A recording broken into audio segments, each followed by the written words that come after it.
আমার আল্লাহ আমার নবীকে ডেকে বললেন, হাবিব ও আমার দোস্ত, আমার নবী ও আমার প্রিয় বন্ধু মাহবুব, আজকে আপনার বিদায় হজের দিনে এই আরাফার ময়দানে এই জাবালে রহমতের তলদেশে আমি আল্লাহ আপনাকে জানিয়ে দিলাম, হাবিব দোস্ত নবী গো, আল ইয়াউমা আকমালতু লাকুম দীনাকুম। ও আমার নবী ও আমার দোস্ত হাবিব ও আমার প্রিয় বন্ধু নবী গো, আপনি যে দিনকে প্রতিষ্ঠার জন্য, যে দিনকে পৃথিবীর কোনাতে কোনাতে পৌঁছে দেওয়ার জন্য, যে দিনকে পৃথিবীর কোনাতে কোনাতে ছড়িয়ে দেওয়ার জন্য সারাটা জীবন আপনি কষ্ট করেছেন, সারাটা জীবন আপনি সংগ্রাম করেছেন, যে দিনের জন্য আপনি বদরে গিয়েছেন, ওহদে গিয়েছেন, খান্দাকে গিয়েছেন, ফতে মক্কা করতে হয়েছে, হুদায়বিয়া করতে হয়েছে। ও আমার নবী গো, ও আমার দোস্ত প্রিয় বন্ধু মাহবুব গো, আজকে আমি আল্লাহ পাক আপনার সেই রক্ত জরা দিন ইসলামটাকে আজকে আমি পরিপূর্ণ করে দিলাম। জোরে বলুন সুবহানাল্লাহ। এক নাম্বার আল্লাহ বললেন, হাবিব আজকে আমি দিনকে পরিপূর্ণ করে দিলাম। দুই নাম্বার সুসংবাদ আল্লাহ দিয়ে দিলেন, আল্লাহ পাক জানিয়ে দেন, হাবিব ওয়াতমামতু আলাইকুম নি'মাতি। ও আমার নবী গো, আর আজকে আপনার বিদায় হজের দিনে আমি আল্লাহ আপনাকে জানিয়ে দিলাম, আমি আল্লাহ আপনাকে জানিয়ে দিলাম, আপনাদের উপরে তথা মুসলমানদের উপরে আমি আল্লাহ পাক আমার সমস্ত নিয়ামতগুলো পরিপূর্ণ করে দিলাম। তৃতীয় সুসংবাদ আল্লাহ দেন, ও আমার নবী ও আমার প্রিয় বন্ধু মাহবুব, ওয়ারাদিতু লাকুমুল ইসলাম দীনা।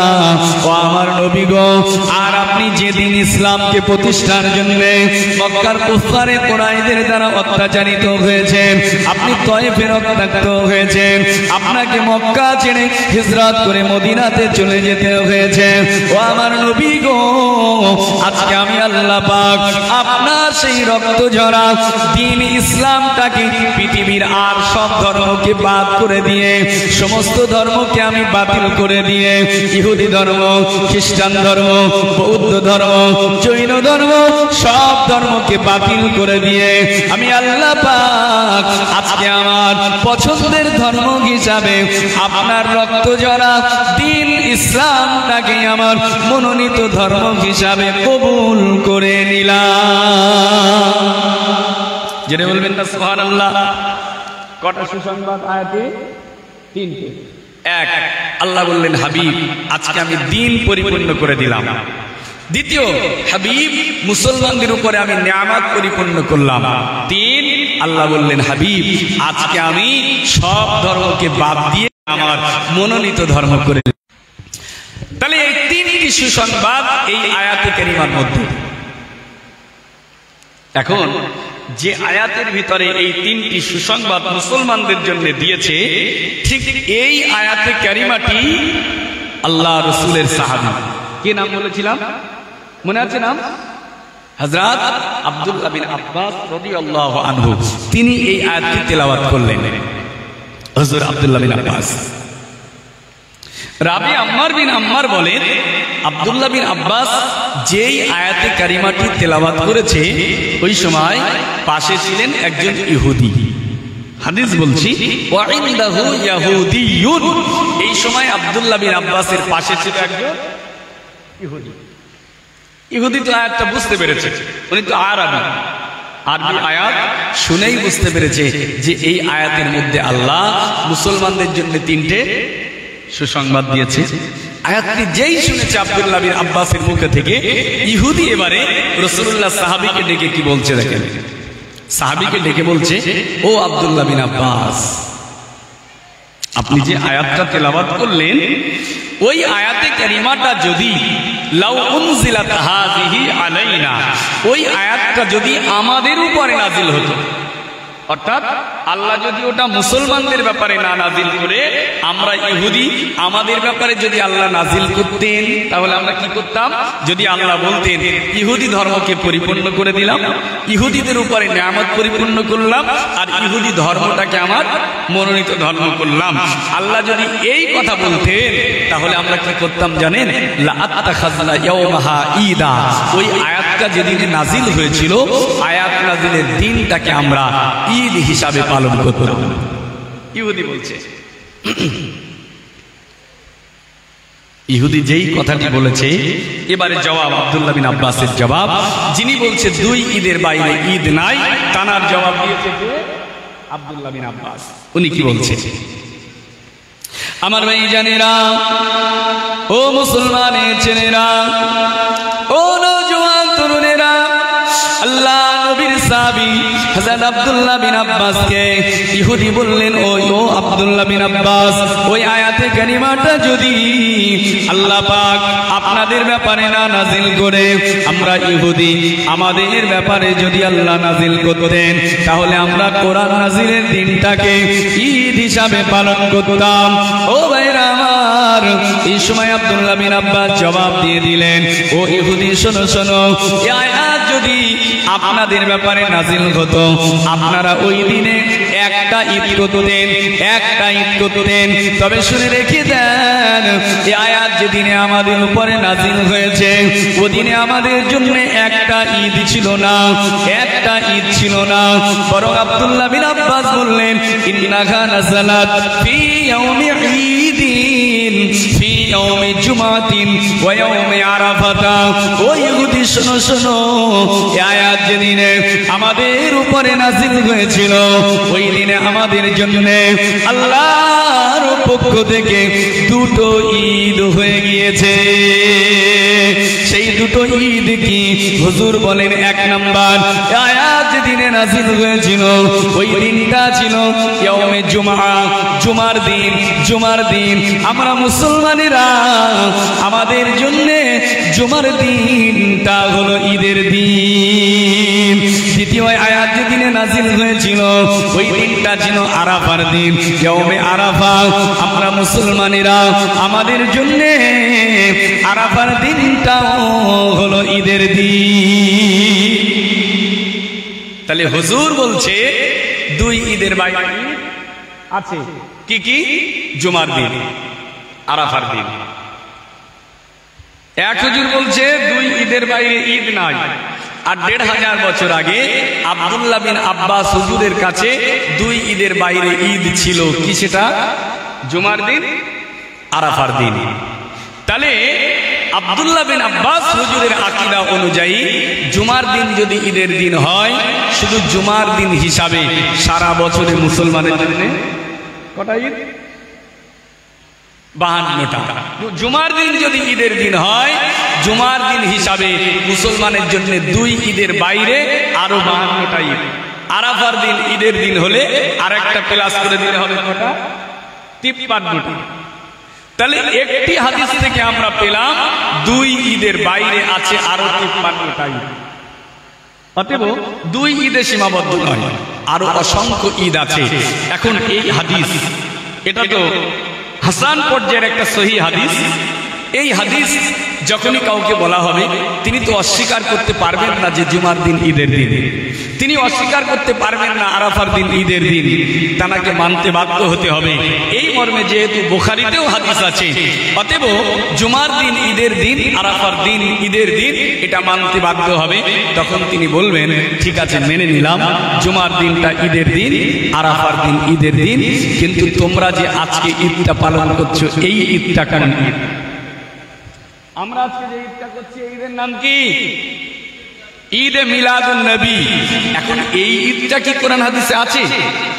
জুমার দিন নাই, আছে ঈদের দিন, আরাফার দিন নাই, ঈদের দিন হিসাবে আছে।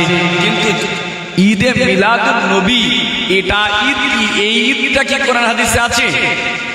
আমরা বলি ঈদুল ফিতর ঈদের দিন, এটা প্রমাণ হয়েছে হাদিস থেকে। ঈদুল আজহা এটা ঈদের দিন, প্রমাণ হয়েছে হাদিস থেকে। জুমার দিন ঈদের দিন, এটা প্রমাণ হয়েছে হাদিস থেকে। আরাফার দিন ঈদের দিন, এই ঈদের প্রমাণ হয়েছে হাদিস থেকে। কিন্তু আমরা যে ঈদটা পালন করি, এই ঈদের প্রমাণ, এই ঈদের ইশারা পাই আমরা আল্লাহর কোরআন থেকে। একবার জোরে বলুন সুবহানাল্লাহ। কোরআন মাজিদ থেকে পাই। মুসলমানের ছেলেরা, নওজওয়ান তরুণেরা, ও আমার ভাইজানেরা, জুমার দিন ঈদের দিন, আরাফার দিন ঈদের দিন, ঈদুল ফিতর ঈদের দিন, ঈদুল আযহা ঈদের দিন, এই সবগুলোর ঈদ প্রমাণ হাদিস থেকে এসেছে। কিন্তু আজকে যে আমরা ঈদটা করি, এই ঈদের ব্যাপারে আল্লাহ কোরআন মাজিদে জানিয়ে দেন। আল্লাহ পাক আমার আপনার নবী, নূর নবী, দয়ার নবী, রহমাতুল লিল আলামিন নবী হুজুরকে আল্লাহ পাক ডাকলেন হাবিব। আপনি বলে দেন সূরা ইউনূস, সূরা ইউনূসের আয়াত আল্লাহ পাক আমার নবীকে বললেন হাবিব কুল, আপনি বলেন, আপনি আপনার উম্মতদেরকে জানিয়ে দেন বিফাদলিল্লাহি ওয়া বিরহমাতিহি ফাবিযালিকা ফালইফরাহু। আল্লাহ পাক আমার নবীকে বললেন হাবিব দোস্ত নবী গো, আপনি আপনার উম্মতদেরকে, সাহাবাদেরকে জানান, তারা যখন আল্লাহর পক্ষ থেকে ফজল পাবে, আল্লাহর পক্ষ থেকে ফজল পাবে, আল্লাহর পক্ষ থেকে রহমত পাবে, এই ফজল আর রহমত পেয়ে যেন আপনার উম্মতেরা, আপনার সাহাবারা তারা ঈদ করে। কি কি পেয়ে? ফজল পেয়ে আর রহমত পেয়ে। আল্লাহ বলছে হাবিব আপনি উম্মতদেরকে ফজল আর রহমত পেয়ে ঈদ করতে বলেন, খুশি করতে বলেন। এখন ফজল কি জিনিস, রহমত কি জিনিস জানতে হবে না? ফজলটা কি, রহমতটা কি? যে দুটো পেয়ে আল্লাহ ঈদ করতে বললেন, এই দুটো জিনিস আসলে কি? এখন ফজল আর রহমত কি জিনিস, এই ব্যাখ্যা আজকে আমি মাহমুদুর রহমান, আমাকে আপনারা বক্তা হিসাবে দাওয়াত করেছেন। আমি যদি এই ফজল আর রহমতের ব্যাখ্যাটা নিজের মতো করে একটা ব্যাখ্যা দিয়ে যাই, আপনারা নেবেন আমার ব্যাখ্যাটা? চলবে? আমি যদি এটা মনের মতো ব্যাখ্যা দেই, ওই ব্যাখ্যা চলবে না। যদি ফুরফুরা শরীফের মুজাদ্দিদ জামান দাদা হুজুর পীর কেবলা রহমাতুল্লাহ আলাইহি তিনি নিজের মন মতো করে একটা ব্যাখ্যা দিয়ে যেতেন, নিতাম না। বসিরাটের আল্লামা রুহুল আমিন সাহেব, মুফতি আযম রাজলা হুজুর কিবলা, এনারা যদি নিজের মতো করে ব্যাখ্যা দিতেন, ওই ব্যাখ্যা আমরা নিতাম না। বরং কোরআনের ব্যাখ্যার কিছু মূল নীতি আছে, সেই নীতিতে আমাদেরকে মানতে হবে। কোরআন ব্যাখ্যার প্রথম নীতি হচ্ছে, মূল নীতির প্রথম নীতি ইউফাসসিরুল কোরআন বিল কোরআন, কোরআনের ব্যাখ্যা হবে কোরআন দিয়ে। দ্বিতীয় নীতি হচ্ছে ইউফাসসিরুল কোরআন বিল হাদিস, কোরআনের ব্যাখ্যা হবে হাদিস দিয়ে।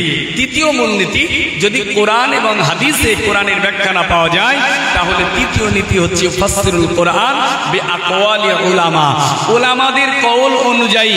তবে সেই উলামাটাও আমার মতো চল্টু বল্টু হুজুর নয়, বরং সেই ব্যাখ্যাটা স্বর্ণযুগের ওলামারা, সাহাবায়ে কেরামদের ভিতর থেকে যে মুফাসসিরিনে কেরামরা ব্যাখ্যা দিয়েছে, তাবেঈনদের ভিতরে মুফাসসিরিনে কেরাম যে ব্যাখ্যা দিয়েছে, তাবেঈনরা যে ব্যাখ্যা দিয়েছে, সেই ব্যাখ্যাটা গ্রহণযোগ্য হবে।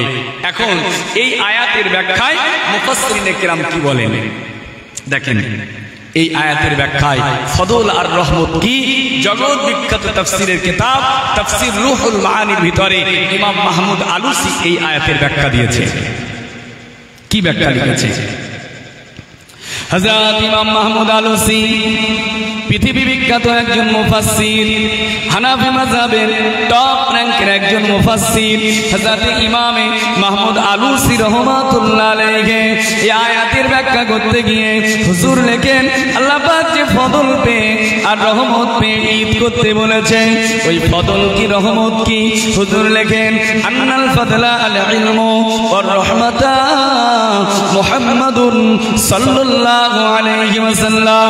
ইমাম মাহমুদ আলুসি লেখেন, আল্লাহ পাক যে ফজলের কথা বলেছেন, ওই ফজলটা অন্য কিছু নয়, ওই ফজল হলো আল্লাহর পক্ষ থেকে যে ইলম এসেছে, আল্লাহর পক্ষ থেকে যে জ্ঞান এসেছে, ওটা হলো আল্লাহ পাকের কোরআন কোরআনুম মাজিদ। আল্লাহ পাক বলেন তোমরা কোরআন পেয়ে ঈদ করো, কোরআন পেয়ে খুশি মানাও। আর আল্লাহ পাক যে রহমত পেয়ে ঈদ করতে বলেছে ওই রহমতটা অন্য কিছু নয়, ওই রহমত হলো আমার আপনার নবী, নূর নবী, দয়ার নবী, রহমাতুল লিল আলামিন জনাবে মুহাম্মাদুর রাসূলুল্লাহ। জোরে বলেন সুবহানাল্লাহ। আল্লাহ পাক বললেন রহমত পেয়ে ঈদ করো, রহমত হচ্ছে আমাদের নবী মুহাম্মাদুর রাসূলুল্লাহ। এখন রহমত যে আমাদের নবী মুহাম্মদ সাল্লাল্লাহু আলাইহি ওয়াসাল্লাম যে রহমত, ইমাম মাহমুদ আলুসি তিনি তার মন গড়া ব্যাখ্যা নেননি, উনিও এই ব্যাখ্যাটা দিয়েছে সরাসরি কোরআন থেকে, কোরআন থেকে। কারণ রহমতের ব্যাপারে কোরআনের সাপোর্টিং দলিল আছে যে আল্লাহ রাসূলকে আল্লাহ সরাসরি আমাদের নবীকে রহমত বলেছেন। কোরআন মাজিদ সূরা আম্বিয়া, এটাই আমার আলোচ্য বিষয়। এই আয়াতের উপরে সংক্ষিপ্ত আলোচনা। আমাদের নবী যে রহমত, আমার আল্লাহ পাক স্পষ্ট আমাদের নবীর ব্যাপারে রহমতের কথা প্রকাশ করে বলেন। আল্লাহ পাক আমার নবীকে ডাক দিয়ে বলেন হাবিব ও আমার দোস্ত নবী, ওমা আরসালনাকা ইল্লা রাহমাতাল লিল আলামিন। আল্লাহ পাক আমার নবীকে ডেকে বললেন ও আমার হাবিব, ও আমার দোস্ত, ও আমার প্রিয় বন্ধু মাহবুব গো, আমি আল্লাহ পাক আপনাকে একটি জগতের জন্য নয়, শুধু দুনিয়ার জন্য নয়, শুধু আসমানের জন্য নয়, শুধু ফারিস্তাদের জন্য নয়, শুধু মানুষের জন্য নয়, শুধু জিনের জন্য নয়, ও আমার নবী গো, আমি আল্লাহ পাক আপনাকে গোটা আলামিনের জন্য, তামাম জগতের জন্য, গোটা আলামিনের জন্য, তামাম জগতের জন্য, নবমণ্ডল, ভূমণ্ডল, এই গোটা বিশ্ব ব্রহ্মাণ্ড যা কিছু আমি আল্লাহ সৃষ্টি করেছি, আল্লাহ বলেন আমি গোলাম রব্বুল আলামিন, আল্লাহ বলেন আমি রব্বুল আলামিন, আমি গোটা জগতের জন্য রব, গোটা জগতের আমি রব। আমি আল্লাহ যতটা জগতের জন্য রব, যতটা এরিয়ার জন্য আমি মালিক, ও আমার দোস্ত নবী গো, আমি আল্লাহ পাক ঠিক ততটা এরিয়ার জন্য সাত আকাশের উপর থেকে নিয়ে সাত জমিনের নিচ পর্যন্ত এই যে বিরাট বিস্তীর্ণ এরিয়া আছে, গোটা আলামিন যতটা আমার রুবুবিয়াতের ভিতরে ভাবেন ঠিক ততটা এরিয়ার জন্য, ততটা আলামিনের জন্য আমি আল্লাহ আপনাকে রহমত করে পাঠিয়ে দিয়েছি। একটু জোরে বলেন, আর একটু জোরে বলেন। তাহলে আমাদের নবী গোটা আলামিনের জন্য রহমত, তামাম জগতের জন্য। আহা, আমাদের নবীর রহমতকে আল্লাহ ব্যাপক করে দিয়েছে, ব্যাপক করেছে। সাত আকাশের উপর থেকে নিয়ে সাত জমিনের নিচ পর্যন্ত এই বিরাট বিস্তীর্ণ এরিয়া গোটা আলামিনের জন্য আল্লাহ আমাদের নবীকে রহমত করেছে। একবার জোরে বলুন সুবহানাল্লাহ। একটু মোহাব্বতে দরুদ শরীফ আল্লাহুম্মা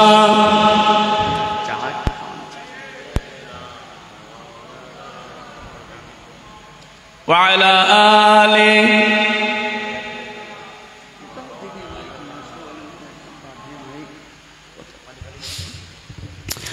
আল্লাহুম্মা সাল্লি আলা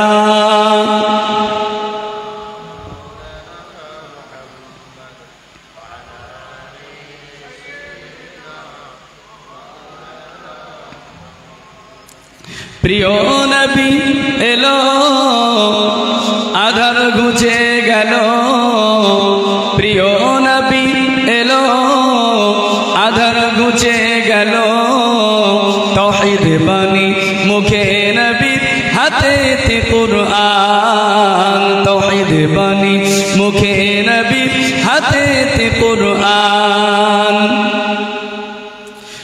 ধন্য সারা জাহান হলো পাগল পারা, ধন্য সারা জাহান হলো পাগল পারা, নূরের জ্যোতিতে চন্দ্র তারা হার যে মেনে যায়, নূরের জ্যোতিতে চন্দ্র তারা হার যে মেনে যায়। প্রিয় নবী এলো, আধার ঘুচে গেল, প্রিয় নবী এলো, আধার ঘুচে গেল, তাওহীদ বাণী মুখে নবীর হাতেতে কোরআন, তাওহীদ বাণী মুখে নবীর হাতেতে কোরআন। আল্লাহুম্মা সাল্লি আলা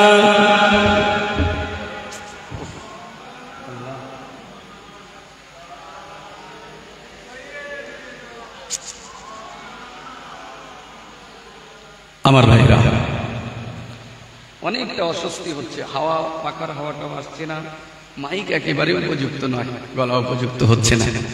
আমার ভাইরা শুন তো, আল্লাহ পাক আমার নবীর ব্যাপারে বললেন, হাবিব আপনাকে আমি গোটা জগতের জন্য রহমত করেছি। আমাদের নবীকে আল্লাহ রহমত করেছে গোটা আলামিনের জন্য। আমার নবীর রহমতকে আল্লাহ ব্যাপক করেছে, ব্যাপক। মজার বিষয়, আল্লাহ কোরআন শরীফে কোরআনের ব্যাপারে রহমত বলেছে যে কোরআন রহমত, কোরআনকে আল্লাহ রহমত করেছে। আবার আল্লাহ পাক আমাদের নবীকেও রহমত করেছে। কোরআন রহমত, আমাদের নবীও রহমত। কোরআনকে আল্লাহ রহমত বলেছেন, আমাদের নবীকেও আল্লাহ রহমত বলেছে। তবে শুনে রাখেন, কোরআনের রহমত তার থেকে, কোরআনের রহমতকে আল্লাহ খাস করে দিয়েছে। কোরআনের রহমতকে আল্লাহ একটা নির্দিষ্ট বর্ডার দিয়ে দিয়েছে যে কোরআন এই পর্যন্ত রহমত। কোরআনের রহমতের একটা সীমা আছে, কিন্তু আমাদের নবীর রহমতের আল্লাহ সীমা বেঁধে দেয়নি যে নবীর রহমতটা এত দূর পর্যন্ত। কোরআনের ব্যাপারে আল্লাহ রহমত বলেছে যে কোরআন রহমত শুধুমাত্র মোমেনের জন্য কোরআন রহমত, কোরআন রহমত শুধুমাত্র মুসলমানের জন্য কোরআন রহমত। যেমন কোরআন শরীফে আল্লাহ পাক বলেছেন, আল্লাহ নবীর রহমতের ব্যাপারে বলেছেন কোরআন মোমেনের জন্য রহমত। আল্লাহ পাক জানান, وَنُنَزِّلُ مِنَ الْقُرْآنِ مَا هُوَ شِفَاءٌ وَرَحْمَةٌ لِّلْمُؤْمِنِينَ। আল্লাহ পাক কোরআন মাজিদে জানিয়ে দেন, ও আমার নবী, আমি আল্লাহ পাক যে কোরআন নাজিল করেছি, এই কোরআনকে আমি আল্লাহ পাক মুমিনদের জন্য, যারা ঈমানদার, যারা মুমিন, এই মুমিনদের জন্য আমি আল্লাহ কোরআনকে শিফা করেছি, কোরআনকে আমি শিফা করেছি। ওয়া রাহমাতুল লিল মুমিনিন, আর আমি আল্লাহ পাক এই কোরআনকে মুমিনদের জন্য আমি রহমত করে দিয়েছি। দ্বিতীয় আল্লাহ পাক কোরআনের ব্যাপারে অন্য আয়াতে জানান, ওয়া নাযালনা আলাইকাল কিতাবা তিবয়ানান লিকুল্লি শাইইন ওয়া হুদাও ওয়া রাহমাতাও ওয়া বুশরা লিল মুসলিমিন।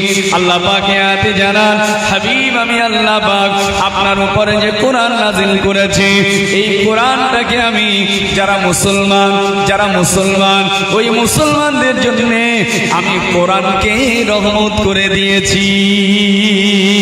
শুধু আল্লাহ পাক কোরআনকে মুমিনদের জন্য রহমত বলেছেন, মুসলমানদের জন্য রহমত বলেছেন, কোরআনের রহমতকে আল্লাহ খাস করে দিয়েছে। কিন্তু আমার আল্লাহ আমার নবীর রহমতের ব্যাপারে খাস করেন নাই।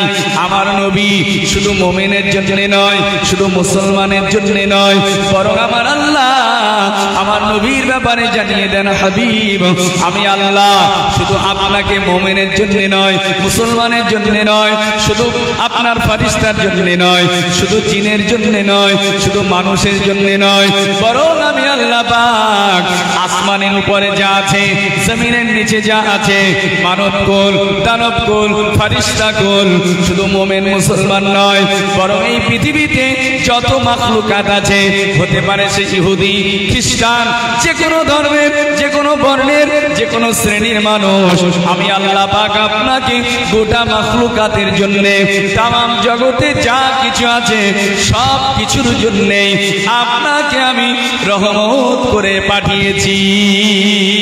তাহলে আমার নবীর রহমতটা হচ্ছে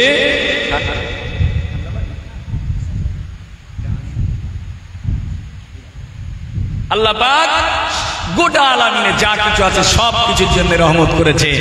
এখন আমার নবী সব জগতের জন্য রহমত। আমরা এই যে পৃথিবীতে আছি, আমরা সাধারণত জগৎ বলতে কি বুঝি? এহ জগৎ পরজগৎ, এহ জগৎ পরজগৎ। আসলে জগৎকে আমরা দুটোর মধ্যে সীমাবদ্ধ রেখেছি, যে এহ জগৎ আর পরজগৎ। যে আমরা দুনিয়াতে আছি এই জগৎ, আর মরে যাওয়ার পরে আছে আরেকটা জগৎ। আসলে জগৎ হচ্ছে বহু বচন, এটা আল্লাহ একসঙ্গে গোটা আলামিন, 7 আকাশের উপর থেকে 7 জমিনের নিচ পর্যন্ত যা কিছু আছে এই সব একসঙ্গে এটা আলামিন। আর আলামিন মূলত হচ্ছে 4টি জগৎ। আলামিন মূলত 4টি, দুটো নয়, শুধু এহ জগৎ আর পরজগৎ নয়, বরং জগৎ হচ্ছে বহু বচন, আর বহু বচন হতে গেলে কমপক্ষে লাগে 3টে। অতএব এটা বুঝতেই হবে জগৎ দুটো কখনো হবে না, অবশ্যই 3 অথবা 3-এর বেশি হবে। আমরা বলি জগৎ হচ্ছে 4টি জগৎ। জগৎ 4টি আমাদের ধারাবাহিকতায়। 1 নাম্বার, মানুষের জন্য প্রথম জগৎ হচ্ছে আলামে আরওয়াহ। আলামে আরওয়াহ অর্থাৎ রূহের জগৎ। এই পৃথিবীতে আমরা আসার পূর্বে আল্লাহ পাক গোটা মানুষের রূহকে, সমস্ত রূহকে আল্লাহ একসঙ্গে সৃষ্টি করে একটি নির্দিষ্ট জায়গায় রেখেছিলেন। সেখান থেকে ধারাবাহিকভাবে একটার পর একটা মানুষ দুনিয়াতে আসছে। আমরা প্রথম রূহ সৃষ্টির পরে দুনিয়ায় আসার আগে যে জগতে ছিলাম সেই জগতের নাম হচ্ছে আলামে আরওয়াহ তথা রূহের জগৎ। এবারে আমরা এসেছি কোথায়? দুনিয়াতে। এটা হচ্ছে দুনিয়ার জগৎ। মায়ের রেহেমের মাধ্যমে আমরা পৃথিবীতে এসেছি, এটা হচ্ছে আলামে দুনিয়া। এরপরে দুনিয়াও আমাদের শেষ নয়, দুনিয়া থেকেও আমাদের বিদায় নিতে হবে, একদিন চলে যেতে হবে। ঠিক দুনিয়া থেকে মৃত্যুর পরে আর কিয়ামত পর্যন্ত যে জায়গায় আমরা অবস্থান করব, যেখানেই হোক সেটা না কেন, কবরে হতে পারে, সমুদ্র গর্ভে হতে পারে, আপনার কোন পশুর গর্ভে হতে পারে, যে জায়গাতেই আমরা থাকবো মৃত্যুর পর থেকে আর কিয়ামত পর্যন্ত, এই সময়টা হচ্ছে আলামে বারজাখ। আলামে বারজাখ। এবারে এই যে 3টি জগৎ, রূহের জগৎ, দুনিয়ার জগৎ আর বারজাখের জগৎ, এই 3টি জগতের একটি নির্দিষ্ট সীমা আছে। এই 3টি ধ্বংসপ্রাপ্ত, নশ্বর। এই 3টি জগৎ ধ্বংসপ্রাপ্ত। আলামে আরওয়াহ শেষ হয়েছে, আলামে দুনিয়া শেষ হবে, আলামে বারজাখ ওটাও শেষ হবে। সর্বশেষ 4 নাম্বার যে জগৎ, সেই জগৎটার নাম হচ্ছে আলামে কি? আলামে আখিরাত। আলামে আখিরাত শেষ জগৎ। এই জগতের আর কোনো শেষ নাই, এটা হচ্ছে অবিনশ্বর। 3টি জগৎ নশ্বর, চতুর্থতম জগৎ আলামে আখিরাত হচ্ছে অবিনশ্বর। এই জগতের আর কোনো শেষ নাই, শেষ হবে না, সেখানে কোনো মৃত্যু হবে না, আর অনন্তকালের জন্য আমাদেরকে সেখানে থাকতে হবে। আল্লাহ পাক আমাদের নবীকে এই 4টি জগতের জন্য আমাদের নবীকে আল্লাহ রহমত করে দিয়েছে। জোরে বলুন সুবহানাল্লাহ। আমরা যখন রূহের জগতে ছিলাম সেখানে নবী আমাদের জন্য রহমত ছিলেন, রহমত ছিলেন। দুনিয়াতে এসেছি, দুনিয়াতেও নবী আমাদের জন্য রহমত হয়েছে। দুনিয়ায় নবীর রহমত বলে শেষ করা যাবে না।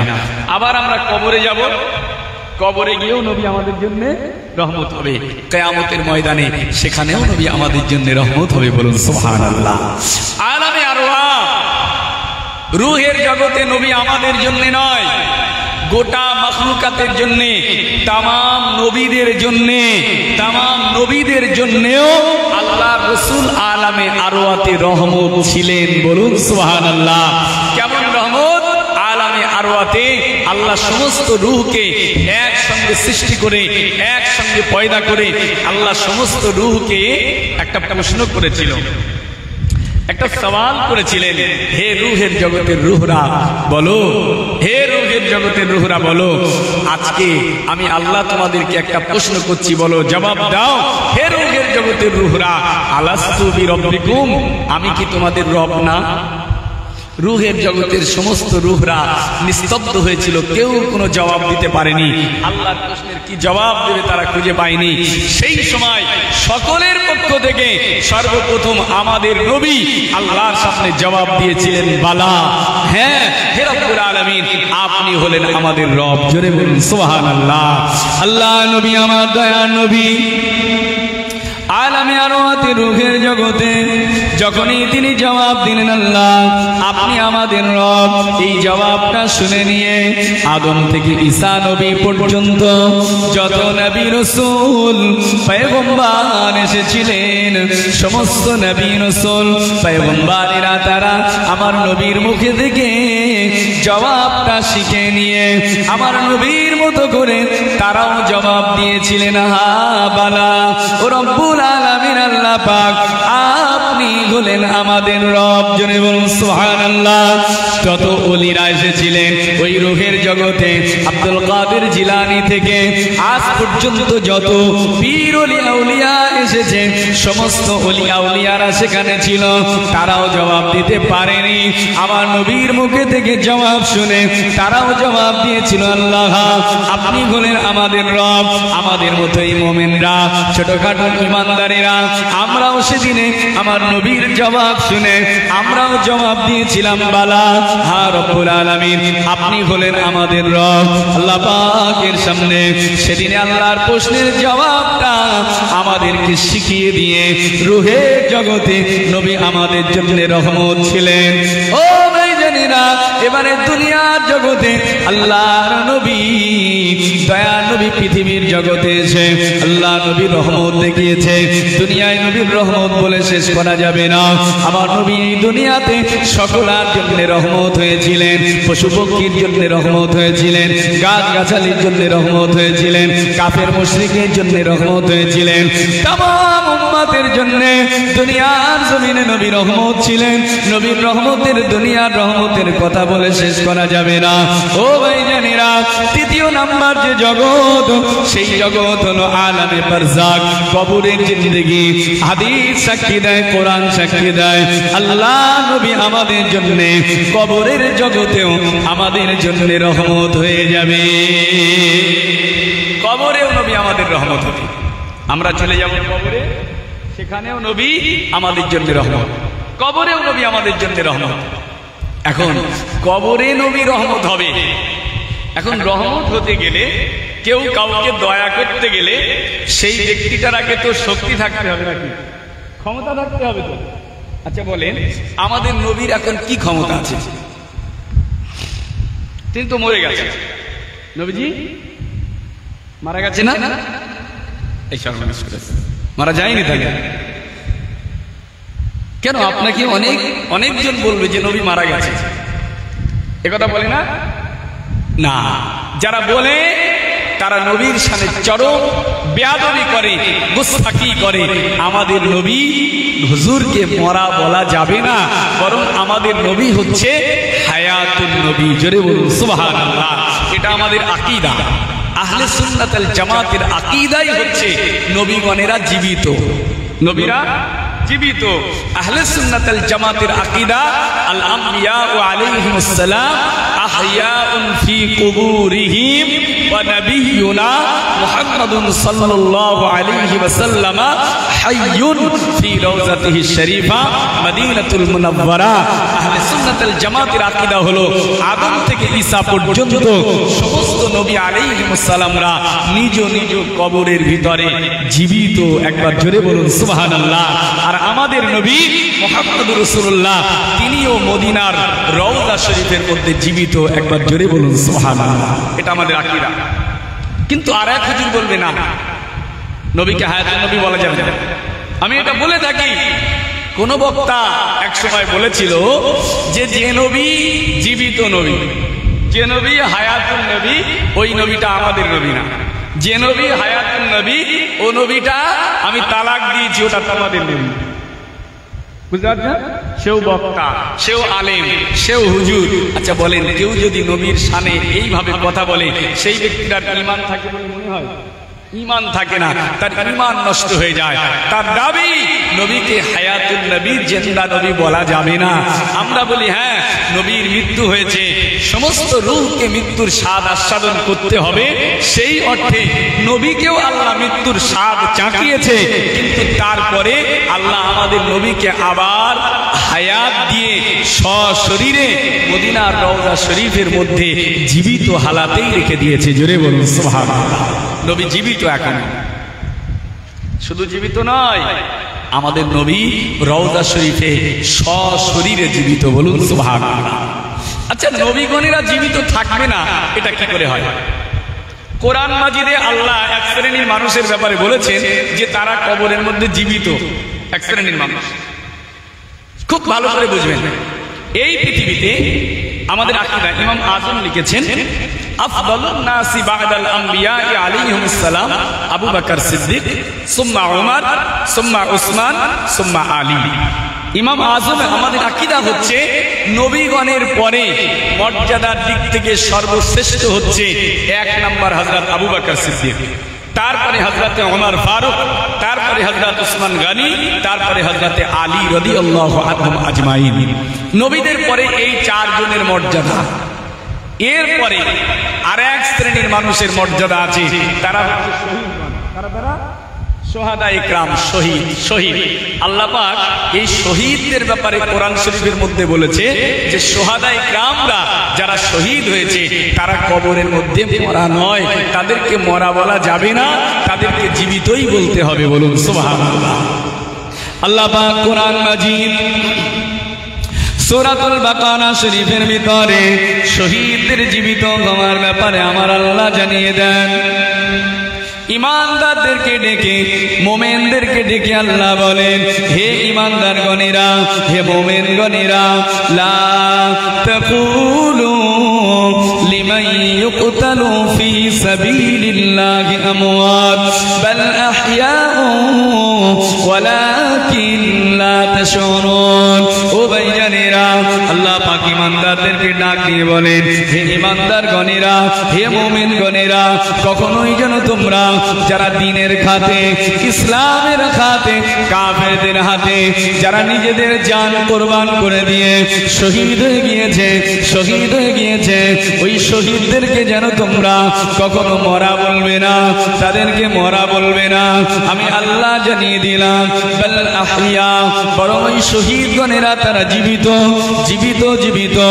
শহীদগণেরা তারা তাদের নিজ নিজ কবরের ভিতরে জীবিত। হে মুমিনেরা, তোমরা জানো না, তোমরা জানো না কিভাবে তারা কবরে জীবিত, কিভাবে তারা কবরে জীবিত। লা তাশউরুন, তোমরা বুঝতে পারো না, তোমরা অনুধাবন করতে পারো না, তোমাদের জ্ঞানে সেটা কুলায় না। আমি আল্লাহ বলছি, ওই শহীদগণেরা তারা নিজ নিজ কবরের মধ্যে জীবিত। অপর আয়াতে আল্লাহ পাক শহীদদের ব্যাপারে জানিয়ে দেন, হে ঈমানদারেরা, ওয়ালা তাহসাবান্নাল্লাযীনা কুতিলু ফি সাবিলিল্লাহি আমওয়াত বাল আহইয়াউন ইনদা রাব্বিহিম ইউরযাকুন। আল্লাহ পাক এই আয়াতে আবার দেখে বলেন, হে মুমিনেরা, হে আমার বান্দারা, যারা দ্বীনের খাতে, কাফেরদের হাতে নিজেদের জানখানা কুরবান করে দিয়ে শহীদ হয়ে গিয়েছে, ওই শহীদদেরকে তোমরা মরা বলে ধারণা করো না, মরা বলে ধারণা করো না, এই চিন্তাই এনো না যে তারা মরা। আমি আল্লাহ বলছি না, ওই শহীদরা তারা কবরের ভিতরে জীবিত, জীবিত, জীবিত। শুধু জীবিত নয়, ইনদা রাব্বিহিম ইউরযাকুন, বরং ওই শহীদদের জন্য আল্লাহ রাব্বুল আলামিন, আমি আল্লাহ আমার পক্ষ থেকে শহীদদের জন্য রিজিক দেওয়া হয়ে থাকে। তাহলে শহীদরা কবরে জীবিত, শহীদদেরকে কবরে কি দেওয়া হয়? রিজিক। রিজিক আল্লাহ বলছে আমি তাদেরকে রিজিক দেই, তারা খায়। এখন তারা কি খাচ্ছে, কি খাবে, এই প্রশ্ন তার চলবে না যে তারা মাছ খাচ্ছে, গোশ খাচ্ছে, ভাত খাচ্ছে, না শাকসবজি খাচ্ছে, এটা তো আর আমাদের প্রশ্ন চলবে না, কারণ আল্লাহ বলেছে তারা কবরে জীবিত, তোমরা জানো না। মানে ওই জ্ঞানটাই আমাদের নাই যে তারা কিভাবে কবরে জীবিত থাকবে। তোমাদের সেই জ্ঞান নাই যে আমি কিভাবে তাদের কবরে জীবিত রাখবো, এই জ্ঞানটাই নাই। অতএব তারা কবরে জীবিত, এ নিয়ে আর কোনো প্রশ্ন চলবে না। আল্লাহ বলেছে আমি তাদেরকে রিজিক দেই, কি রিজিক দেই সে প্রশ্ন আর চলবে না। যদিও এই আয়াতের ব্যাখ্যায় তাফসীর কারকরা লিখেছে, তারপরেও যিনি প্রশ্ন করবে তিনি কোরআনের ব্যাপারে তার সন্দেহ হয়ে যাচ্ছে। অতএব আর প্রশ্ন চলবে না, তারা কবরে জীবিত, রিজিক তারা কবরে প্রাপ্ত হয়, এটা আল্লাহর ঘোষণা। এবারে বলেন মর্যাদার দিক থেকে আল্লাহর কাছে সবচেয়ে উপরে হচ্ছে কারা? নবীগণেরা, নবীগণেরা। আর সব নবীদের মধ্যে মর্যাদায় সবার উপরে কে? আমাদের নবী। এবারে সব নবীদের পরে মর্যাদায় কারা? চারজন ব্যক্তির নাম বলেছে, মনে আছে? কে? এক নাম্বার আবু বকর সিদ্দিক, দুই নাম্বার উসমান গনি, তৃতীয় নাম্বার হযরত না, এক নাম্বার হযরত আবু বকর, দুই হযরত ওমর, তিন হযরত ওসমান, চার হযরত আলী। এই চারজন নবীদের পরে মর্যাদায় সেরা। এর পরে যারা আছে তারা হচ্ছে শহীদ, শহীদরা। এখন বলেন এই শুহাদায়ে কিরামদের ব্যাপারে আল্লাহ বলেছে তারা কবরে জীবিত, তাদেরকে রিজিক দেই। মর্যাদায় সবার পরে যারা শহীদরা যদি এতটা পরে হয়ে তারা জীবিত হয়, তারা রিজিক পায়, তাহলে এই বিবেক কি বলে যে নবীগণেরা কবরে মরা থাকবে? না, শহীদরা যদি কবরে জীবিত হয়, এই বিবেক বলছে নবী আলাইহিস সালামরা তারাও কবরে জীবিত, তারাও জীবিত, তারাও জীবিত। তো আমরা শুধু আকেল দিয়ে বলবো না, দলিল দিয়েই আমরা বলবো যে নবী আলাইহিস সালামরা তারা নিজ নিজ কবরের মধ্যে জীবিত। জোরে বলুন সুবহানাল্লাহ। শুধু জীবিত নয়, বরং তারা সশরীরে, সশরীরে দুনিয়ায় যেমন দেহ ছিল, যেমন জিসিম ছিল, সেই জিসিম নিয়ে, দেহ নিয়েই তারা কবরের মধ্যে জীবিত। বলুন সুবহানাল্লাহ। আল্লাহ নবী সাহাবী, আল্লাহ পাক সাল্লাল্লাহু নবী সাহাবায়ে কেরামদেরকে বলেছিলেন, ও আমার সাহাবায়ে কেরামেরা, তোমরা আমি রাসূলুল্লাহ আমার প্রতি বেশি বেশি দরুদ সালাম পড়ো। সাহাবায়ে কেরামেরা জবাব দিয়েছিলেন, ইয়া রাসূলুল্লাহ, ইয়া হাবিবাল্লাহ, হুজুর আমরা আপনার প্রতি দরুদ সালাম পড়ছি। আজকে আপনি হায়াতে আছেন, দুনিয়াতে আছেন, আপনি আমাদের দরুদ সালামকে শুনেন, আপনি আমাদের দরুদ সালাম গ্রহণ করেন। ইয়া রাসূলুল্লাহ, ইয়া হাবিবাল্লাহ, হুজুর আপনি তো একদিন দুনিয়া ছেড়ে বিদায় নিয়ে চলে যাবেন, হুজুর আপনি তো একদিন কবরে চলে যাবেন। ওগো আল্লাহর নবী, সেদিনে কবরের মাটি আপনার দেহটাকে খেয়ে নেবে, আপনার দেহটা কবরের সঙ্গে মিশে যাবে। ইয়া রাসূলুল্লাহ, ইয়া হাবিবাল্লাহ, হুজুর বলেন সেই দিনে আমরা আপনার প্রতি দরুদ সালাম পড়ে লাভটা কি হবে? আপনি কি আমাদের দরুদ সালামকে গ্রহণ করবেন? আল্লাহ নবী ওই দিনে জবাব দিয়েছিলেন, ও আমার সাহাবারা, ও আমার সাহাবারা শুনে রেখে দাও, ইন্নাল্লাহা হারামা আলাল আরদি আন তাকুলা আজসাদাল আম্বিয়া। ও আমার সাহাবারা, আল্লাহ পাক শুধু আমি নবী মুহাম্মদুর রাসূলুল্লাহ নয়, বরং আদম থেকে ঈসা পর্যন্ত আমি মুহাম্মদুর রাসূলুল্লাহ সাল্লাল্লাহু আলাইহি ওয়াসাল্লাম পর্যন্ত 1,24,000-এর উপর নবী রাসূল পয়গম্বর আল্লাহ পাঠিয়েছেন। এই সমস্ত নবী রাসূল পয়গম্বরদের জিসিম মুবারককে মাটির জন্য খাওয়া আমার আল্লাহ পাক হারাম করে দিয়েছে। অতএব মাটির জন্য নবীদের দেহকে খাওয়া আল্লাহ হারাম করে দিয়েছে। নবীদের দেহ মাটি খেতে পারে না, সশরীরে নবীরা কবরের ভিতরে, ওই দেশের ভিতরে, ওই দেহের ভিতরে রূহ আছে কিনা, নবীগণেরা জিন্দা কিনা। আবার হাদিস শুনে নেন, সহিহ হাদিস প্রমাণ দিয়েছে নবীগণেরা কবরে জীবিত। ও ভাইজানেরা, আমি একটা সহিহ হাদিস আপনাকে শোনাবো, যে হাদিসটি এসেছে সহিহ মুসলিমের ভিতরে, মুসলিম শরীফের ভিতরে ফাদাইলুল আম্বিয়া, নবীদের ফজিলতের একটা অধ্যায় আছে। এই নবীদের ফজিলতের অধ্যায়ের ভিতরে স্বতন্ত্র একটা পরিচ্ছেদ আছে, বাবু ফাযাইলে মূসা আলাইহিস সালাম, হযরত নবী মূসা আলাইহিস সালামের ফজিলতের উপরে পরিচ্ছেদ।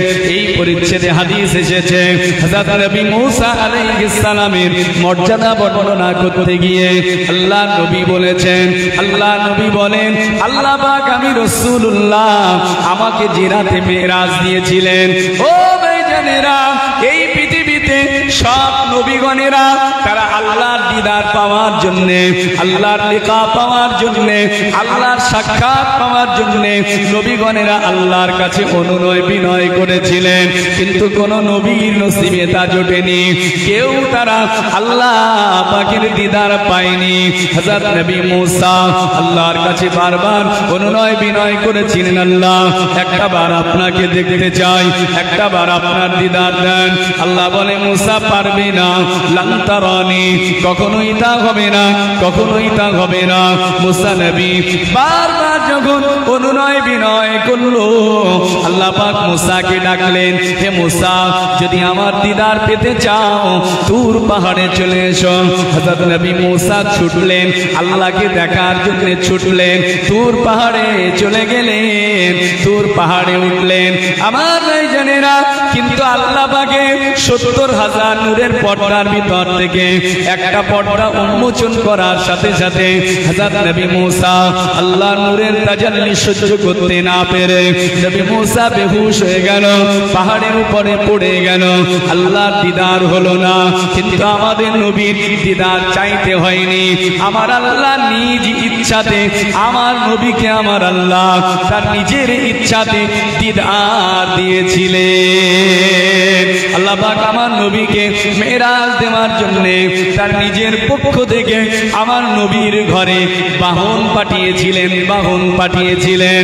ও ভাইজানেরা, আল্লাহ নবী হুজুর আমার মেরাজ রাতে, হুজুরের মেরাজের প্রথম অংশ হলো কাবা শরীফ থেকে নিয়ে বাইতুল মুকাদ্দাস পর্যন্ত। যেমনই কোরআন মাজিদে এসেছে, আল্লাহ পাক জানান, সুবহানাল্লাযী আসরা বিআবদিহি লাইলাম মিনাল মাসজিদিল হারামি ইলাল মাসজিদিল আকসা। আমার ভাইজানেরা, আল্লাহ পাক আয়াতে স্পষ্ট জানিয়েছেন, আমি আমার হাবিবকে বাইতুল হারাম শরীফ থেকে নিয়ে বাইতুল মুকাদ্দাস পর্যন্ত সাইর করিয়েছি, আমার নবীকে সাইর করিয়েছি। এটা ছিল আমার নবীর ইসরা, এটা হলো মেরাজের প্রথম স্টেশন বাইতুল মুকাদ্দাস।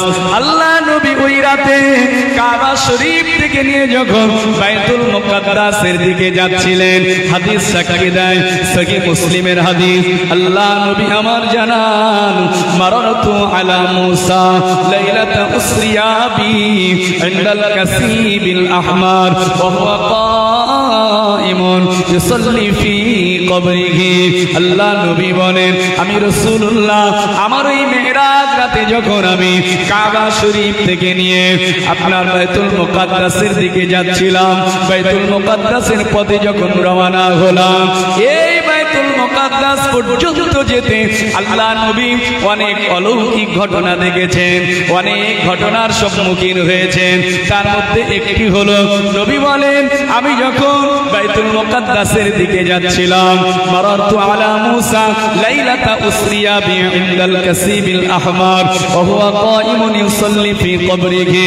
নবী বলেন, আমি মিশর যখন অতিক্রম করছি, মিশরের উপর দিয়ে যখন পার হচ্ছি, মূসা নবীর দেশ, যখন আমি মিশর পার হচ্ছি, ওই সময় আমি রাসূলুল্লাহ আমার চামড়ার চোখে দেখেছি হযরত নবী মূসা আলাইহিস সালাম মিশরে লাল মাটির তার কবরের উপরে দাঁড়িয়ে দাঁড়িয়ে দাঁড়িয়ে দাঁড়িয়ে হযরত নবী মূসা নামাজ আদায় করছে।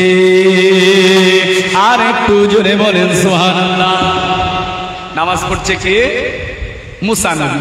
হযরত নবী মূসা তিনি কবরে নামাজ পড়ছেন। তাহলে মূসা নবী কবর শরীফে নামাজ পড়ছেন তার নিজের কবরে। আচ্ছা বলেন, মূসা নবী তো মরে গেছেন, কিন্তু মূসা নবীর মরাটা আর আমাদের বাপ দাদাদের মরাটা এক তো নাকি? আমাদের বাপ দাদারা যারা পূর্বপুরুষরা মারা গেছে, তারা কবরে কোনোদিন নামাজ পড়ে? নামাজ পড়ে, তাদের নামাজ পড়া লাগবে না।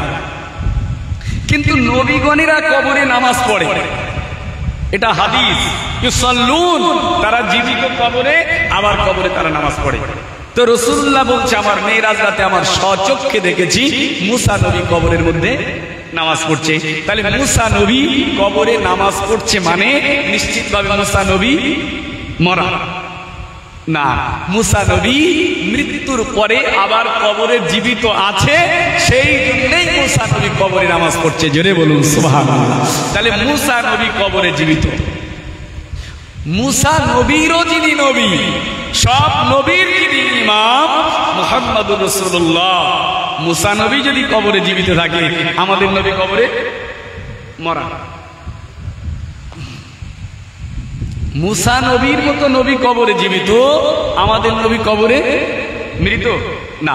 এই বিবেকটা বলছে সবার উপরে, সব নবীর উপরে যে নবীর মর্যাদা, সেই নবী কবরে মৃত থাকতে পারে না।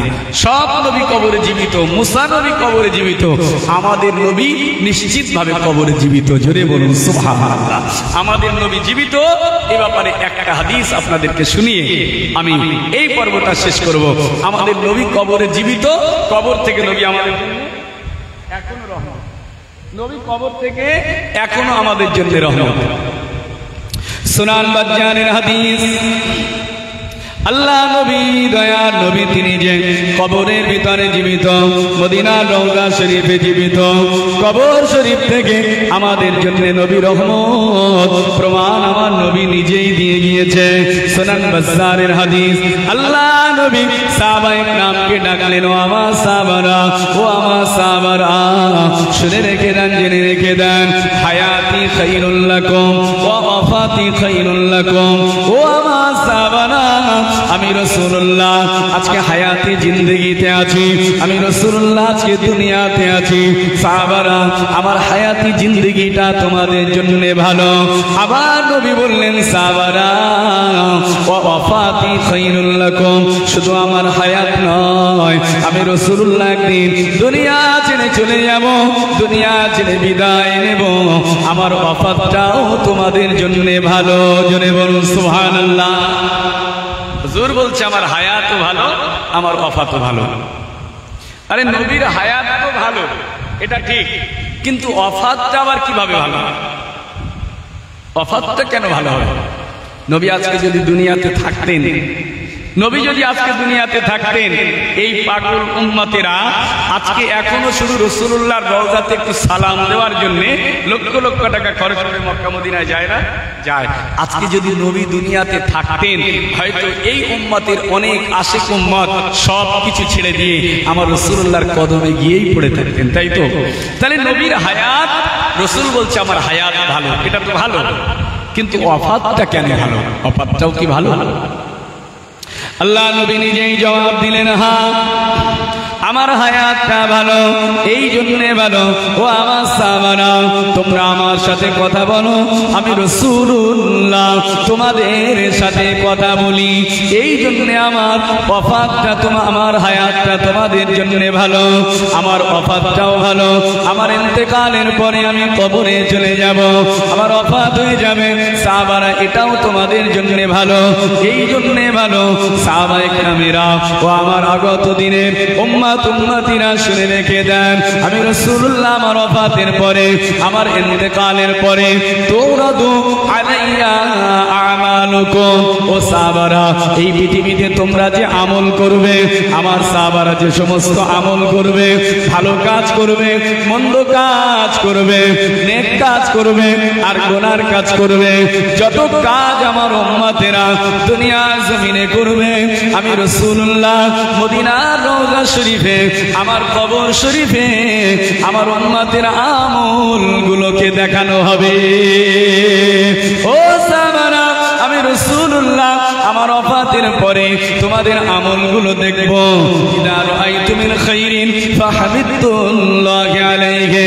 সাহাবারা, যখন দেখব তোমরা দুনিয়ার জমিনে ভালো কাজ করছো, নেকির কাজ করছো, নেক কাজ করছো, সওয়াবের কাজ করছো, আমি রাসূলুল্লাহ কবর শরীফ থেকে তোমাদের নেক কাজগুলোকে দেখে আল্লাহর কাছে প্রশংসা করব, আল্লাহর কাছে প্রশংসা করব। ও বাবা সাহাবারা, ও আমার উম্মত উম্মতিরা। আর যখন দেখবো তোমরা গুনার কাজ করছো, পাপের কাজ করছো, অন্যায়ের কাজ করছো, আমি রাসূলুল্লাহ কবরে শুয়ে থাকবো না, আমি এমনি এমনি কবরে থাকবো না।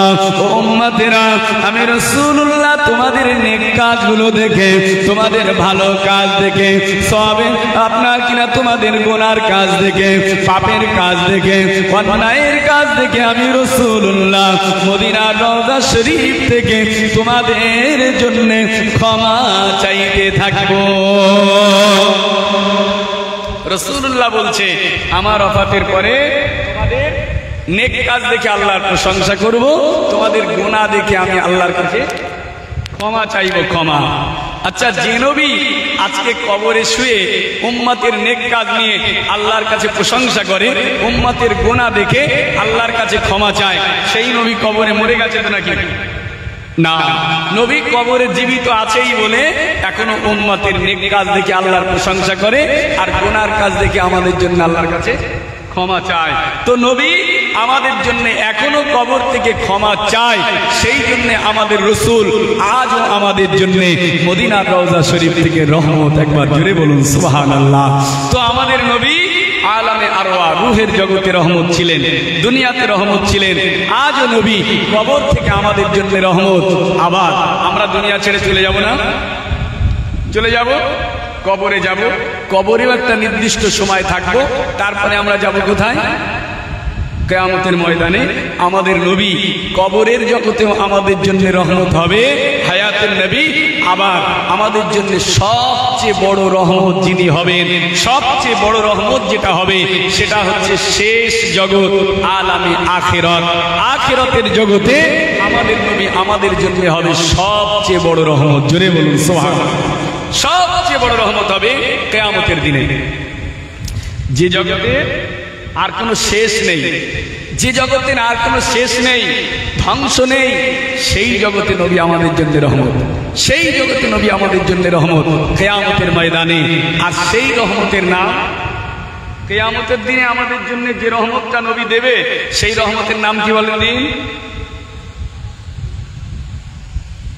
বাজি বলবেন না? কিয়ামতের দিনে আমাদের জন্য নবীর যে রহমতটা হবে, সেই রহমতটা হচ্ছে আমার নবীর শাফাআতের রহমত। একবার জোরে বলুন সুবহানাল্লাহ। এটাই হচ্ছে আমাদের জন্য সবচেয়ে বড় রহমত, সবচেয়ে বড় রহমত আমাদের জন্য শাফাআত। আমার ভাইরা, কিন্তু আজকে অনেক বক্তা, অনেক হুজুর তিনি বলবেন যে না, কিয়ামতের দিনে কেউ কারো কোনো উপকার করতে পারবে না, কেউ কারোর জন্য আল্লাহর কাছে কোনো সুপারিশ করে কাউকে নাজাত দিতে পারবে না, কেউ কারো কোনো উপকার করতে পারবে না। তাদের কাছে দলিল আছে, আমার কাছেও দলিল আছে, কিয়ামতের দিনে কেউ উপকার করতে পারবে না, উপকার করতে পারবে না দলিল। আমার কথা বুঝতে পারছেন? তবে সেই দলিলটা ভাঙা দলিল, সেই দলিলটা টোটা দলিল। ওই দলিল চলবে না যে কিয়ামতের দিনে কেউ কারো শাফাত করতে পারবে না, আমাদের নবীও শাফাত করতে পারবে না। এক বক্তা, এক হুজুরকে একবার প্রশ্নই করা হয়েছিল যে কিয়ামতের দিনে কেউ কি কারোর জন্য শাফাত করতে পারবে? তিনি জবাব দিয়েছিলেন এক কথায়, না, কেউ কারোর জন্য কোনো শাফাত করতে পারবে না। এমনকি আমাদের নবী মুহাম্মদ সাল্লাল্লাহু আলাইহি সাল্লাম পর্যন্ত, তিনি আল্লাহ যখন বিচারের জন্য মিজানের পাল্লা টাঙাবে, আমাদের নবী ওই মিজানের পাল্লার সামনে গিয়ে আল্লাহর দিকে, মিজানের দিকে ফ্যাল ফ্যাল করে চেয়ে থাকবে। কিরকম করে? কিরকম? ফ্যাল ফ্যাল করে তাকিয়ে থাকবে। আমার নেকির পাল্লা ভারী হয় না আমার গুনার পাল্লা ভারী হয়? আমার নেকির পাল্লা ভারী হয় না আমার গুনার পাল্লা ভারী হয়? এই চিন্তা করে নবী মিজানের পাল্লার দিকে ফ্যাল করে চেয়ে থাকবে। জোরে বলেন নাউযুবিল্লাহ, বলেন নাউযুবিল্লাহ। আচ্ছা, আমাদের নবী কিয়ামতের ময়দানে মিজানের পাল্লার দিকে ফ্যাল করে তাকিয়ে থাকবে, এই ভাষাটা কত মারাত্মক ভাষা চিন্তা করেন। একটা মানুষ কখন বলেন তো ফ্যাল করে চেয়ে থাকে? কখন ফ্যাল করে তাকিয়ে থাকি? কখন? যখন সে একেবারে নিরুপায়, যখন সে একেবারে সবচেয়ে নাজুক পরিস্থিতি, দুর্বল পরিস্থিতিতে চলে যায়, তখন তার আর কিছু বলার থাকে না, সে শুধু ফালফাল করে তাকিয়ে থাকে।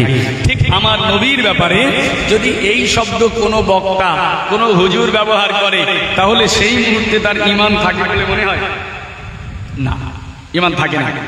কারণ আমাদের নবী কিয়ামতের ময়দানে তিনি যে শাফাত করবেন, আর তিনি যে নিজের ব্যাপারে একবারও চিন্তা করবেন না, তিনি কিয়ামতের ময়দানে নিজের ব্যাপারে যে চিন্তা করবেন, এই মর্মে কোনো হাদিস নাই। তিনি কিয়ামতের ময়দানে নিজের ব্যাপারে একবারও কাঁদবেন, এমন কোনো হাদিস নাই। কিন্তু সব নবী, অন্যান্য সব নবীরা তারা কিয়ামতের দিনে বলবে উম্মতি উম্মতি উম্মতি। কেবলমাত্র একটাই নবী, আমাদের নবী, তিনি একবারও তিনি, এই সব নবীরা বলবে নফসি নফসি নফসি। আর আমাদের নবী শুধু কিয়ামতের ময়দানে বলবে উম্মতি উম্মতি উম্মতি। জোরে বলুন সুবহানাল্লাহ। সব নবী নিজের ব্যাপারে চিন্তা করলেও কিয়ামতের দিনে আমাদের নবী একবারও নিজের ব্যাপারে চিন্তা করবেন না। কিয়ামতের দিনে আমাদের নবী শুধু উম্মতের জন্য চিন্তা করবে। বলুন সুবহানাল্লাহ। ওই বক্তা বলছে কোনো শাফাত করতে পারবে না, কিয়ামতের দিনে কেউ কারো উপকার করতে পারবে না। দলিল তাদের কোরআন শরীফ, কোরআনের দলিল আছে শাফাত করতে পারবে না। কেমন জানেন? দেবো আমি দলিলটা, পারবে না সেই মর্মে কোরআন শরীফ এসেছে। বলবেন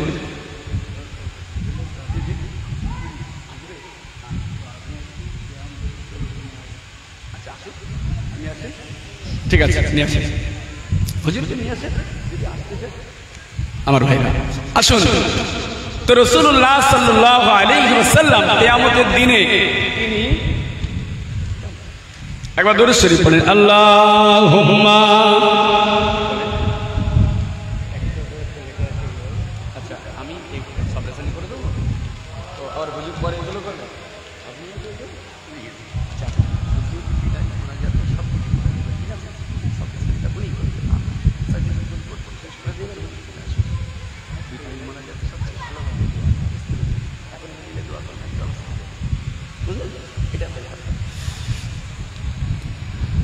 আল্লাহুম্মা সাল্লি আলা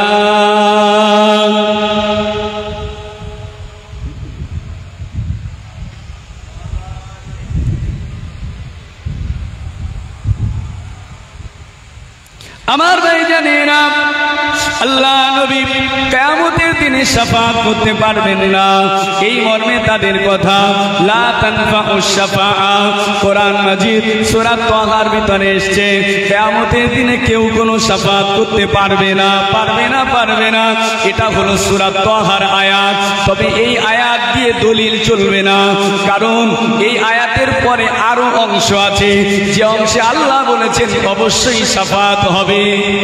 যেমন আমরা কালেমা শরীফ পড়ি লা ইলাহা, লা ইলাহা, এই পর্যন্ত যদি কেউ বিশ্বাসের সাথে বলে সে আর মুসলমান থাকবে না। লা ইলাহা মানে হচ্ছে নেই কোনো ইলাহ, নেই কোনো মাবুদ। এই কথা বললে কেউ আমরা মুসলমান থাকবো না। তবে লা ইলাহার পরে একটা হরফ এসছে ইল্লা, এটাকে বলা হয় হারুফে ইস্তিসনা। প্রথমে না ছিল, হ্যাঁ করার জন্য ইল্লাকে আনা হয়েছে। প্রথমে হ্যাঁ থাকলে সেটাকে আবার না করার জন্য ওই ইল্লাকে আনা হয়। তো কলেমার প্রথম অংশ লা ইলাহা, নেই কোনো মাবুদ, তারপরে ইল্লা ইস্তিসনা হয়ে বলছে না ইলাহ আছে, যিনি আছে তিনি হলেন আল্লাহ। জোরে বলুন সুবহানাল্লাহ। ঠিক সূরা তাহার ভিতরে আল্লাহ প্রথমে বললেন লা তানফাউশ শাফাআ, কিয়ামতের দিনে কেউ কোনো শাফাত করতে পারবে না, কোনো শাফাত হবে না। তারপরে আল্লাহ বললেন ইল্লা ইল্লা, তবে হ্যাঁ শাফাত হবে, শাফাত করতে পারবে। কে শাফাত করবে? এক নম্বরে আল্লাহ পাক জানিয়ে দেন ইল্লা মান আযিনা লাহুর রহমান। আল্লাহ পাক বলেন তিনি শাফাত করবে কিয়ামতের দিনে যাকে শাফাত করার অনুমতি দেওয়া হবে, অর্থাৎ আল্লাহ যাকে শাফাত করার মতো অনুমতি দেবে তিনি শাফাত করবে। দুই নাম্বার আল্লাহ বললেন ওয়ারাদিয়া লাহু কওলা, আর তিনি শাফাত করবেন যার কথাতে আমার আল্লাহ পাক খুশি হয়, যার কথায় আল্লাহ সন্তুষ্ট হয় তিনি শাফাত করবে? বলেন তো দেখি, আল্লাহ পাক এই পৃথিবীতে যত মাখলুকাত সৃষ্টি করেছে, সব মাখলুকাতের ভিতরে আমার আল্লাহ সবচেয়ে কার কথাতে বেশি খুশি হয়? কার কথা? আমাদের আল্লাহ সবচেয়ে কার কথায় বেশি খুশি হয়? আমাদের নবী না, মুহাম্মদ রাসূলুল্লাহ সাল্লাল্লাহু আলাইহি সাল্লামের কথাতেই আমার আল্লাহ সবচেয়ে বেশি খুশি হয়। অতএব কোরআন প্রমাণ দিল, আল্লাহ যার কথায় সন্তুষ্ট তিনি শাফাআত করবেন, তিনি তো অন্য কেউ নয়, তিনি হলেন আমাদের নবী মুহাম্মদ রাসূলুল্লাহ। জোরে বলুন সুবহানাল্লাহ। তাহলে নবী শাফাআত করবে, কোরআনের দলিল প্রমাণ হলো। এবারে আপনার কাছে একটা হাদিস শোনাবো ভাই আমার। ওই হাদিসটা কিতাবের ভিতরে লেখা আছে, সুনান ইবনে মাজাতে লেখা আছে, সুনান তিরমিজির ভিতরে লেখা আছে। শুধু তাই নয়, এই হাদিস শুধু কিতাবের ভিতরে লেখা আছে তা নয়, কিতাবের ভিতরে তো আছেই আছে। এরপরে ওই হাদিসটি কোথায় লেখা আছে জানেন?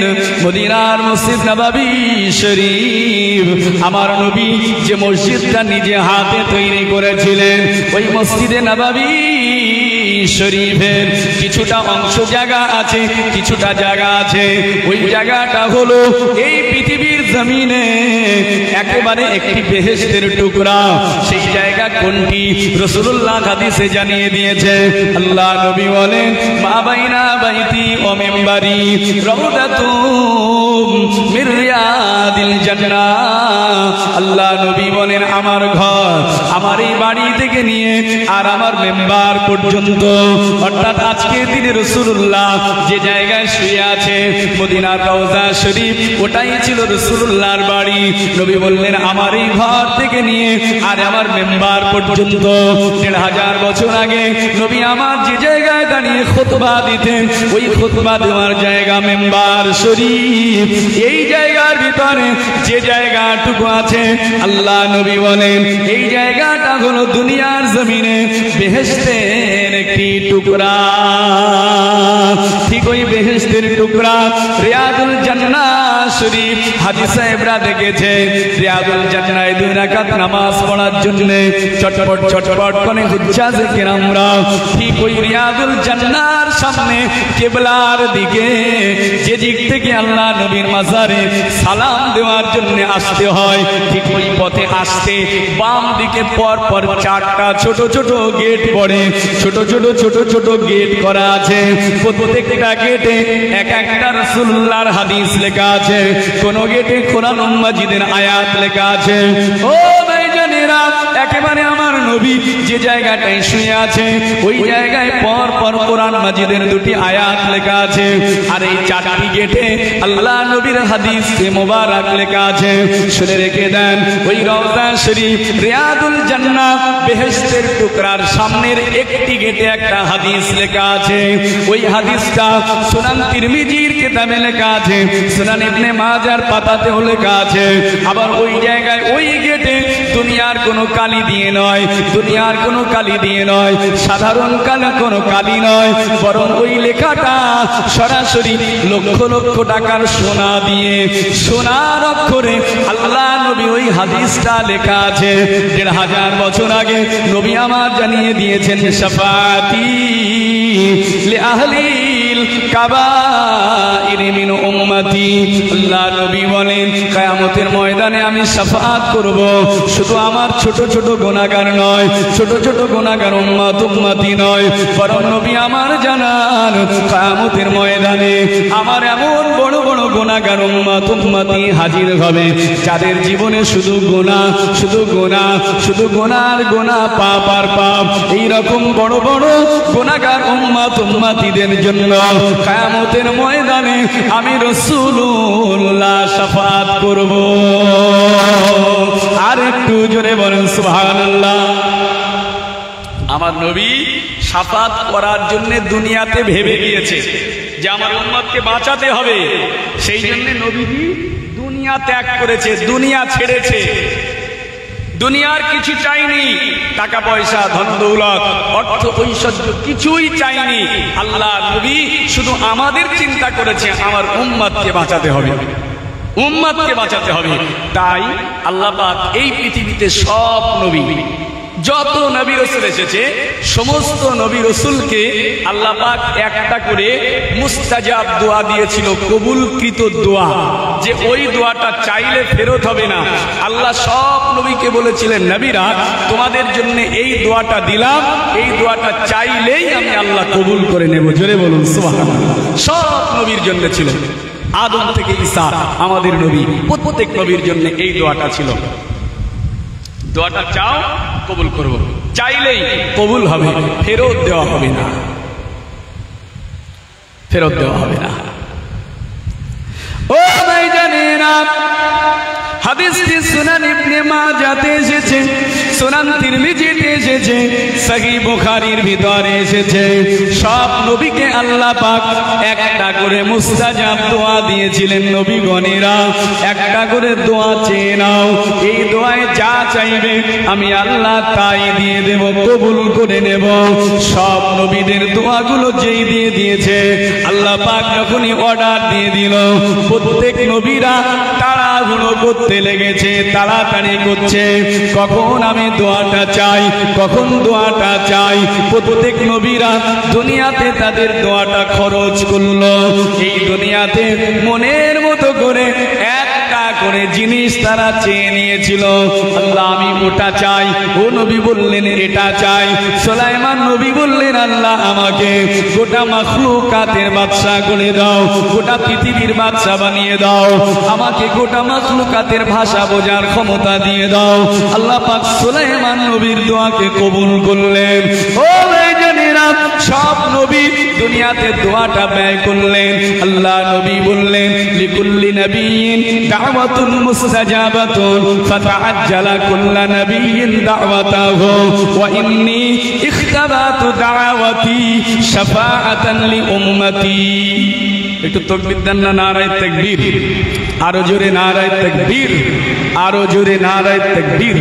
বিশ্ব নবী দিবস, বিশ্ব নবী দিবস, ঈদে মিলাদুন নবী, জনাব আলহাজ হযরত মাওলানা শাহনুর আলম সাহেব হুজুর কিবলা, নারায়ে তাকবীর। আমার ভাইরা, তো হাদিসটা বলেই শেষ করছি। আল্লাহ রাসূল বললেন, রাসূলুল্লাহ বললেন,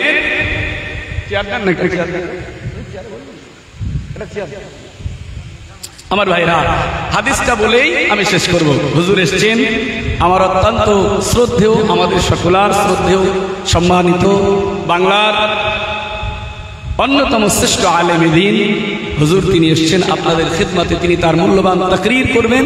আমি শুধু হাদিসটা বলেই শেষ করব। রাসূলুল্লাহ কিয়ামতের দিনে শাফাত করার জন্য দুনিয়ায় তিনি ত্যাগ করে গিয়েছে। আল্লাহ বললেন, সব নবীকে বলেছিলেন তোমাদের জন্য একটা করে মুস্তাজাব দোয়া। রাসূলুল্লাহ বলেন, লিকুল্লি নাবিয়্যিন দাওয়াতুন মুস্তাজাবা, সব নবীর জন্য একটা করে মুস্তাজাব দোয়া, কবুলকৃত দোয়া আল্লাহ দিয়েছিলেন। ফাতাআজ্জালা কুল্লু নাবিয়্যিন দাওয়াতাহু, প্রত্যেক নবী তাদের ওই দোয়াটার ব্যাপারে তাড়াহুড়ো করলো, কি করি, কি চাই, কি চাই করে সবাই চেয়ে নিয়েছে দুনিয়াতে একটা একটা। আমাদের নবী বললেন, আমি চাই না। আল্লাহ নবী বললেন, ওয়া ইন্নী ইখতাবাতু দাওয়াতি শাফাআতান লি উম্মতি।